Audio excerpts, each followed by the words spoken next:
Vijay Telangana news కు స్వాగతం.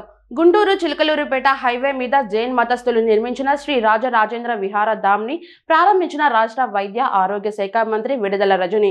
కార్యక్రమంలో జైన్ మత ప్రజలు నాయకులు పాల్గొన్నారు.